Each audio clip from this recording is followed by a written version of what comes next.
Hello, and welcome to Tales from the Trunk, reading the stories that did make it. I'm Hilary B. Bisnieks.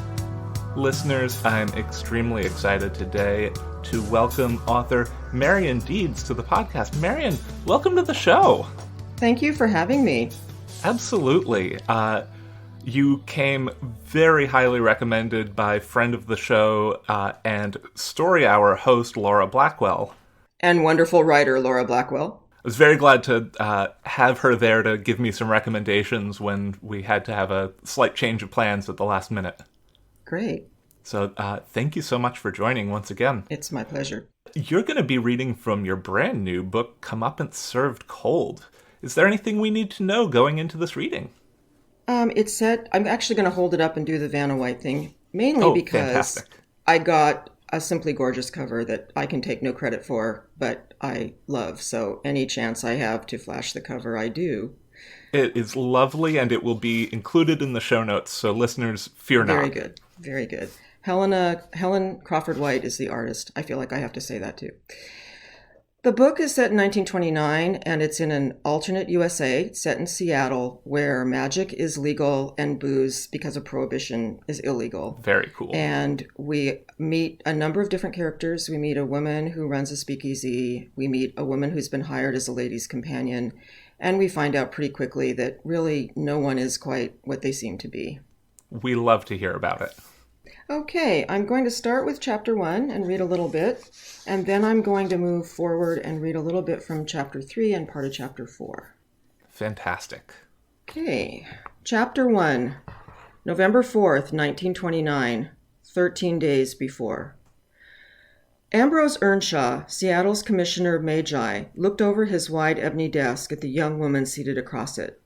"Mortimer Lester is a good friend," he said, "but he is not a great judge of character. I am, and I investigate thoroughly." He touched the open file folder before him. The woman nodded. Her expression was serious, but not anxious. She was pretty, with green eyes and black hair unfashionably long, tucked up bob-like under a gray cloche.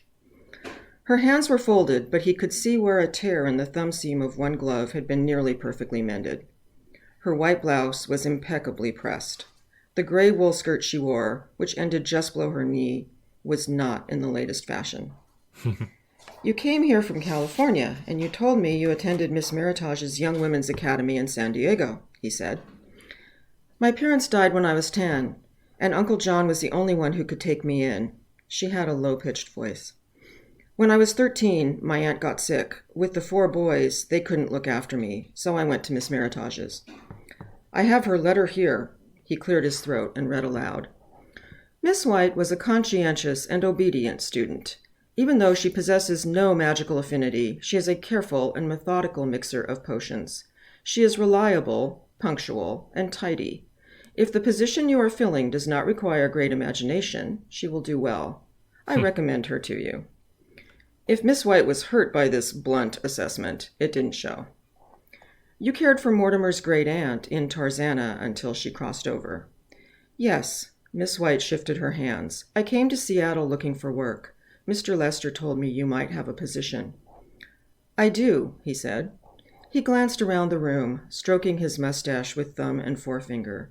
His study always filled him with satisfaction, from the teak wainscoting to the marquetry ceiling carved of bird's-eye maple. The rich Persian rugs, chosen by his wife, now 5 years dead, ran up to the French doors, their thin drapes drawn back to show a view of the flagstone terrace and the autumn garden. "I've done a bit of research about you too, Mr. Earnshaw," Dolly White said. "I understand you are the Commissioner of Magi, and your eldest child, Francis, is in the Order of St. Michael the Protector, which I assume is a magical police force, or part of your commission. I don't completely understand." "The order is less formal. Our police force is filled with short-sighted fools, too timorous to take the necessary action. There's a need for a volunteer force to pick up the slack." A puzzled frown wrinkled her forehead. "A vigilance committee?" "That's an old-fashioned term, Miss White. The Order of St. Michael merely protects the populace where the police cannot." He shot his cuffs. "As for the commission, it's a governing council. We recommend policy on magic to the mayor and the city council, and we investigate complaints. We're responsible for the licensing of magical practitioners and the collecting of fees." "We didn't have those in California, I think," she said. "California is a hotbed of magical crime." A silence fell. "Well," Dolly said, "I admit I'm confused. You wanted a companion for your daughter, but I've seen her picture in the society pages, and she isn't an invalid, is she?" "My daughter is a drunkard." Dolly White raised her eyebrows. "Fiona is about to be engaged to Antonio Arbelio, the scion of a fine magical family. But in the past 6 months, she has been frequenting a vile criminal enterprise, a speakeasy run by a loathsome woman named Violet Solomon. Fiona's behavior grows wilder and more outrageous each day." He cleared his throat. "We haven't even had the engagement party yet. I've thought of moving up the wedding date, but—" "Oh, no, you mustn't." Dolly shook her head. "That leaves both families open to the worst kinds of gossip." "I see you understand. She's gotten wilder and wilder. Last week she drove her car into a light pole. As if I didn't have enough on my mind last week, what with— something must be done. The trouble, the drinking, is even worse, because I believe the gin is spiked with shimmer shim. That terrible stuff should be outlawed." "The herb shimmer has a valid use, Mr. Earnshaw, as a pain reliever." He stared and then smiled a bit sourly. "I forgot you were a scholar of potions. Well, once Fiona is safely married, there might be a place for you on the commission staff, unless Fiona wants to keep you on. If you can keep her away from the precipice until—" The doors opened and his troublesome daughter reeled into the room, wrapped in a pink silk dressing gown. Fluffy pink feathered mules covered her feet. "Are you interviewing my new jailer, Daddy?" "Don't be flippant. Miss White, my daughter Fiona." Ignoring Dolly's outstretched hand, Fiona staggered over to the other chair and fell into it. The diffuse afternoon light from the French doors bleached her wavy blonde bob to the color of a dandelion crown. "I hope he's going to pay you plenty, Miss White," she said. She yawned. "You'll need it. Lord, I'm tired." "How can you be tired? It's 2 p.m. You slept through breakfast and lunch." Dolly leaned forward, staring into the girl's face. "You're under the influence of shimmer shim right now." "Good Lord," Earnshaw said. Fiona smiled and closed her eyes. "Gin and shim, my favorite." "I can help with this," Dolly said. "We'll try an infusion of Payan's touch." Earnshaw tugged the bell pull once.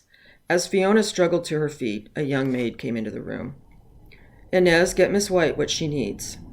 "Hot water in a teapot, with honey, please," Dolly said, "and we'll take it in the drawing room." "I hate tea," Fiona said, "and I hate the drawing room."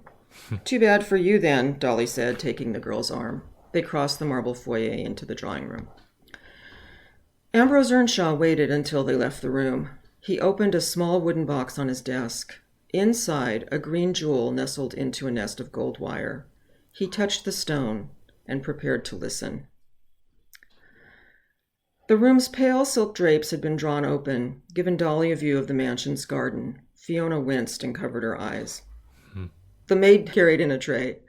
Dolly poured a cup of water, added a dollop of golden honey, and dropped in a Payan's Touch sachet from her bag. "Are you poisoning me?" Fiona's pupils were the pinpricks of someone doped up on shim. Surely Daddy wouldn't have spent a week checking the bona fides of a poisoner when he could hire one in an hour. Dolly thought the girl had swallowed a shot of shim within the last hour. Plainly, she had the stuff in the house. "You think this behavior embarrasses your father," she said, "but it just strengthens his position." She handed Fiona the cup. "Here, blow on this. It's hot." "Aren't you bold behind Daddy's back?" Fiona said. The cup rattled slightly on its saucer. "I'd say it to his face," said Dolly. "Now drink it." Grumbling, Fiona drank the tea. She set the cup on the tray and dropped back into the chair. "He's impressed you, hasn't he? Seattle's White King of Magic." He seems to care about you. She shook her head. You don't know anything about my fam. She sat up. An expression of surprise crossed her face. I feel awake. Dolly nodded. And you can continue to feel awake. And better, as long as you avoid alcohol and shimmer-shim. It'll take about 3 days for Payan's touch to drive the shim out of your system. Fiona pouted. What if I don't want it out of my system? Ask me that question again in 4 days. Fiona laughed. Aren't you clever? I'm hungry. Let's go to the kitchen and get Mrs. Chambers to make us something to eat. Now this is a little farther along, and Dolly and Fiona have gotten to know each other better, and Dolly has learned about Fiona's secret love. Ooh. And the two of them are on their way to plan an engagement party. The white and gold phaeton's long nose and sweeping running boards gave an impression of aggressive power its smooth ride belied. Fiona and Dolly lounged against the soft leather seats. The glass vase mounted on the back of the front seat held a small white hothouse rose. They were on their way to the Olympic, the most modern hotel in the city. Should your fiancé have a say in the planning? Dolly said. Fiona shrugged. He'll be fine with whatever I choose. Dolly glanced at Nick, the chauffeur. Do you care for him? I do. We're friends. We just don't love each other. Think of us as the children of 2 royal families, cementing a political alliance.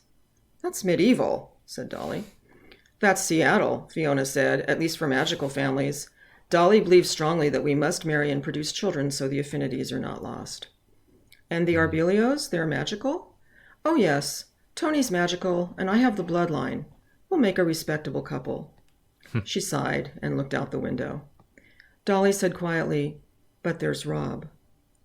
There used to be. Well, that's just heartbreaking. Fiona laughed and shook her head, but it was an unconvincing laugh. So you sought out Gin and Shim.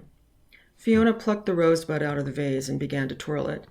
Isn't this pathetic? We aren't here to talk about my broken heart, Dolly. We're planning a party. They drove for half a block. A sedan passed them.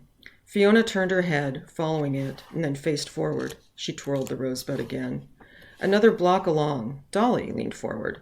A group of people, in 2 lines, marched up Fifth Avenue toward the hotel. She counted 8 men and 2 women bringing up the rear. The women held signs, but she couldn't read them. What is that? Oh, those are happening all over, the chauffeur said. What are they saying? Fiona rolled down her window. Dolly could read some of the signs now. Save our children. No more wolves. The chanting, or singing, reached them. No more wolves. No more wolves. No more wolves in our hometown. You haven't heard that song, Miss Fiona? It's all over the place. The marchers fell away behind them. Dolly said, Something tells me you know every bit of that song. Nick glanced up in the rear view and gave a slight shrug. I may know a verse or 2. He began to sing in a smooth baritone. We're taking out the shapeshifters, everyone we see, with nets of magic silver and a spear of lazuli. We're cleaning out the dirty wolves and every mutt that speaks. We're bagging all the killer cats and all the antlered freaks. What started this dislike of shapeshifters all of a sudden? Dolly said. Well, no one's ever liked them. I don't see why. They're just another form of magicker. Nick glanced up at her again. That's not true. They've told us for years that they're just people who change, but anyone who's met a shifter can see they're more like jumped-up animals. You can't trust an animal. And they fought against us in Germany. There were wolves in the American army and the British army, Dolly said. They risked wounds and even sacrificed themselves to save their fellow soldiers. They just didn't get medals at the end of it like others did. How could that be, Dolly? Fiona said. They wouldn't fight against their own kind. They didn't. They were Americans, Dolly said. Nick shook his head. You've been sold a bill of goods, Dolly. They never fought on our side. Clannish, they are. No more so than in many others. Look at the magical families. But Dolly, they're dangerous. Look at that woman in the market, Fiona said. I think that poor girl was probably crazy before she shifted, and she'd have run just as mad in human form. Yes, but she broke a man's arm. It was Dolly's turn to shrug. Well, I'm just glad there aren't any in our neighborhood, Fiona said, putting the rose back in the vase. Yes, thank goodness. Fiona gave Dolly a sidelong glance and frowned, but didn't say anything more. And then this is the opening of chapter 4. Fiona took to the hotel manager at once, and soon the three of them, having inspected the ballroom, were studying menus and tasting samples brought out from the kitchen, preceded by the scents of bacon, chicken, brandy, and beef. Shim suppressed the appetite, but Fiona's was fully back now, and she nibbled with obvious enjoyment. After a second taste of the tender squab Veronique, Fiona looked away, smiling in an embarrassed manner. "Excuse me just a moment," she said. She hurried from the room. When she didn't return, Dolly excused herself too. She admired the lobby as she walked through it, with its glittering chandeliers and the shining filigree work along the mezzanine railing. Outside, parked diagonally across Fifth Avenue, sat a black sedan with the outline of a gold shield on its door. Dolly looked from side to side and spotted the mouth of an alley close to Seneca Street. Fiona was there, twined around a man. Dolly stopped, feeling the instinctual pinch in her gut at the sight of his blue uniform. Fiona's fingers were wound through his black hair, and her face was tipped up against his as if she were drinking nectar pouring from a flower. From the hips down, their body joined like one. Dolly took her time approaching them. "Don't you have menus to be studying?" They untwined with a jerk. Fiona blinked as if she were drunk. The man turned half away from them, adjusting the waistband of his uniform trousers.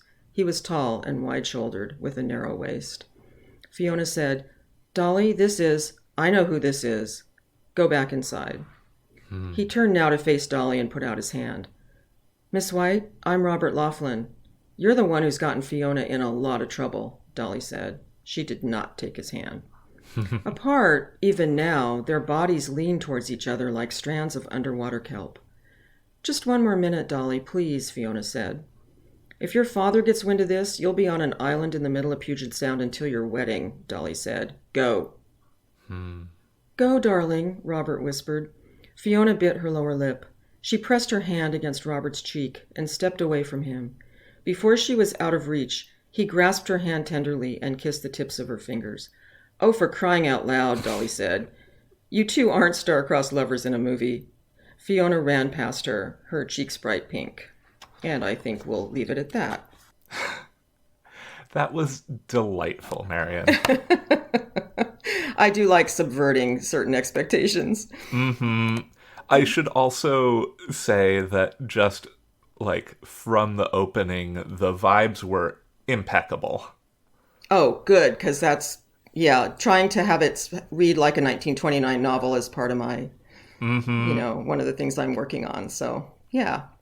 Thank you. Well, absolutely. I think that I certainly just made a new space in my TBR for this book, so... Oh, thank you. Of course. It's one of the hardest things about being the host of this show is that my TBR grows at an alarming rate. I believe it. So, we've highlighted some just truly choice bits from the opening of this book. Do you have any favorite bits that our readers aren't going to get to experience because they had to be left out? Yes. As the story continues, we meet Violet Solomon, who is the loathsome woman who runs the speakeasy, and her brother, who is a shapeshifter. And I had written quite a bit about their childhoods and young adulthoods in St. Augustine before they came to Seattle, and how they ended up with her running a speakeasy instead of doing something perhaps more law-abiding. It needed to be in there, but because this was a novella, it was creating a length problem, and the story is told in a non-linear way. And keeping Violet's story and Philippe's story in scenes meant that I was adding yet another timeline, and it was just too cumbersome. Almost all of that got summarized, but there were 2 or 3 scenes from that I just really enjoyed. Oh, nice. Well, we know now, and all our listeners know, that there is additional lore, and maybe someday deleted scenes or something else, there will be some way for that to get out. There might be. You never know. I mean, I guess it depends a little bit on how this sells. Yes, I think it depends a lot on how this sells. Listeners, you have your orders.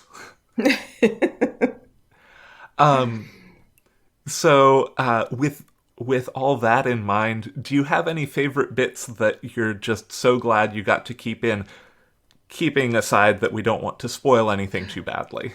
Right. The whole book, sort of technically, because I did have to use a nonlinear, I didn't have to use, I chose to tell a story in a nonlinear fashion, required some technical manipulation. So I use the analogy that there are people who are cooks and people who are bakers, and cooks tend to be about flavors and textures and color and relationships, and bakers are about precision. And I am by inclination a cook, and I had to be a baker. Oh, yeah. And I think I did that. I did have one that I missed, and my editor missed it too, but our keen-eyed copy editor, so yay copy editors everywhere, caught it, and I was able to fix it in the final draft. There's also a sequence a little later in the book where Dolly meets somebody who has something he wants her to see, and he takes her to a warehouse on the waterfront.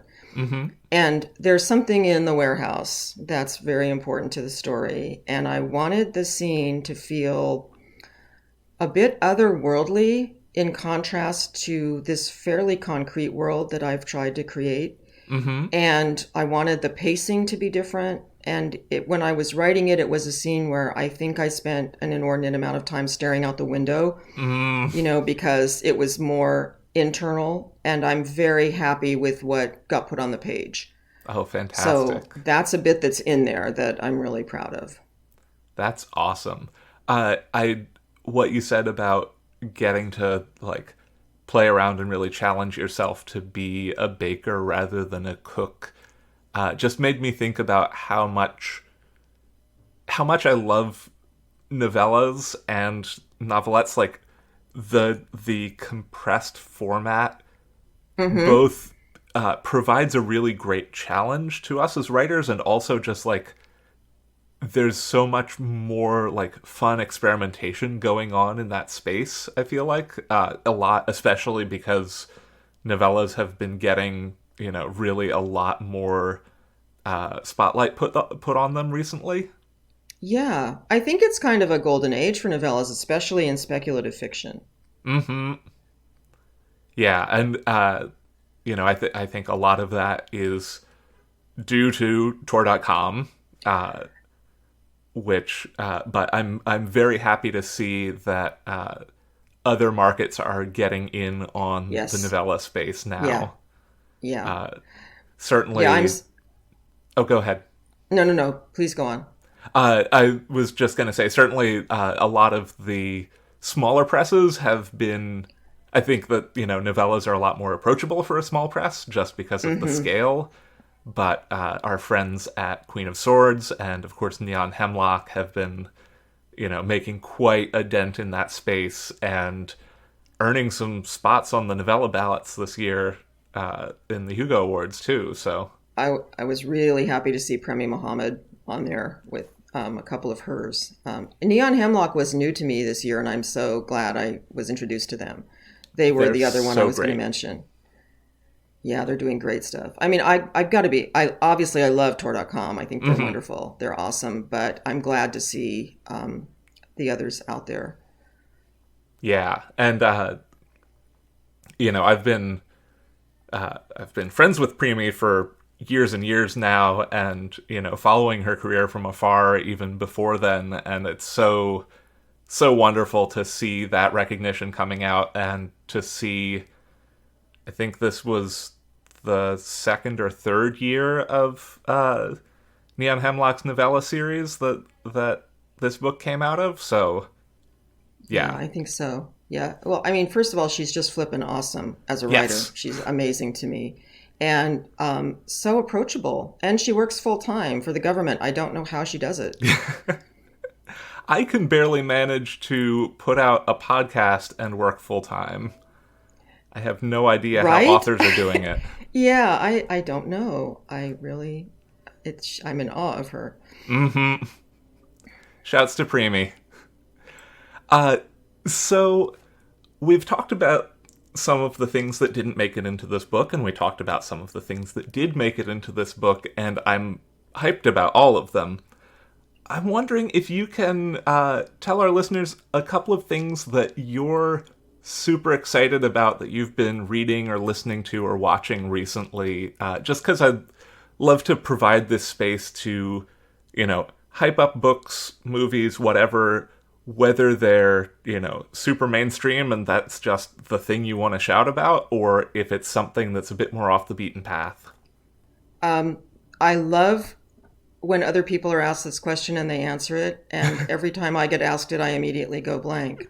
What I'm reading right now that I did not realize was a You Can't Put It Down book is a couple of years old, and it's The Poppy War by R.F. Kuang. And it's just gripping. And it's been a situation where a number of things I had on my to-do list, it's kind of like, I'm sorry, I can't do that. Can't you see I'm reading this book? So that one kind of stands out for me. I read Charlie Jane Anders' second book in her YA trilogy. Oh, yeah. Dreams Bigger Than Heartbreak. I always flip the title, so I have to be careful. Anders does such amazing things with character. I do not know how she does it. And these young people who are, you probably know, it's total space opera. They've literally been sucked up off of Earth on these space portals and brought into a different galaxy, and they're trying to literally save the universe. And they're teenagers, and they read like real people with real relationship problems who are also trying to save the universe. And I was very impressed with the first one, and I was just riveted by the second one, which I finished, I guess, last week sometime. So I'd highly recommend that. Yeah, I am constantly in awe of Charlie Jane. She's fantastic, and also makes her great podcast. Yes, yeah. So their opinions are correct. So yep. Big shouts to Our Opinions Are Correct, and also to Be the Serpent on the Hugo ballot that just came out a couple weeks ago. Yeah. Marion, do you have anything else coming out that you're excited to pump up for people? I have a book coming out from Falstaff Books. Another shout out, a great indie press, wonderful people to work with. It's the third book of a trilogy. And the title is Golden Rifts, which I have to spell because it's hard to say, RIFTS. In keeping with the metallic theme of the trilogy. The trilogy's, the first book's Aluminum Leaves, which interestingly enough is a novella. The second book is Copper Road, and the third one is Golden Rifts. And it comes out May 19th. Fantastic. Well, links to those also will be in the show notes. Marion, it's been such a pleasure having you on the show. Before we get going, where can our listeners find you? You can find me on Twitter. It's MarionD_D. I have a Facebook page, and I have a blog called, deedsandwords.com. And I review for fantasy-literature.com. Fantastic. Can you give us a brief pump up about fantasy-literature.com, because I'm have been a follower for years and years now, but some of our listeners might not know it yet.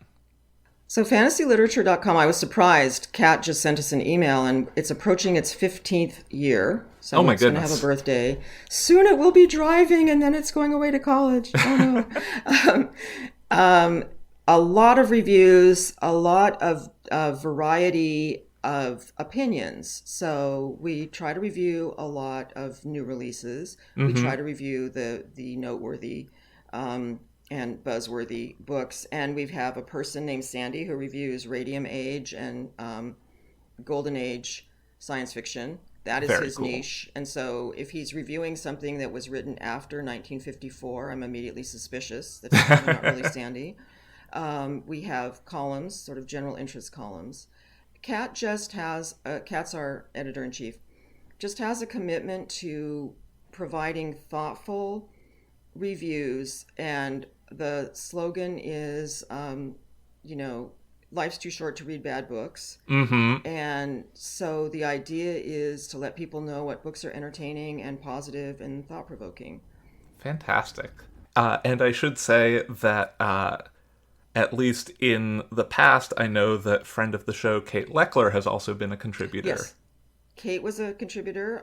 Alix Harrow was briefly passed through. So, and many others. People, it's an interesting, fairly good-sized group of people, and because of that, people can drop out and drop back in. Mm-hmm. It doesn't put as much pressure on, it's not a core of two people trying to write a new review every day of the week. Right. So that's been nice. But yeah, Kate's awesome. Kate is awesome. And I've heard of this author, Marion Deeds. She writes for... I've heard of her. Yes, she does. Well, Marion, thank you again so much for coming on the show. It's been an absolute delight. Thank you. I've really enjoyed it. Absolutely. Tales from the Trunk is mixed and produced in beautiful Oakland, California. Our theme music is Paper Wings by Lillian Boyd. You can support the show on Patreon at patreon.com/trunkcast. All patrons of the show now get a sticker and logo button, along with show outtakes and other content that can't be found anywhere else. You can find the show on Twitter at Trunkcast, and I tweet at HBBisnieks. If you like the show, consider taking a moment to rate and review us on your preferred podcast platform. And remember, don't self-reject.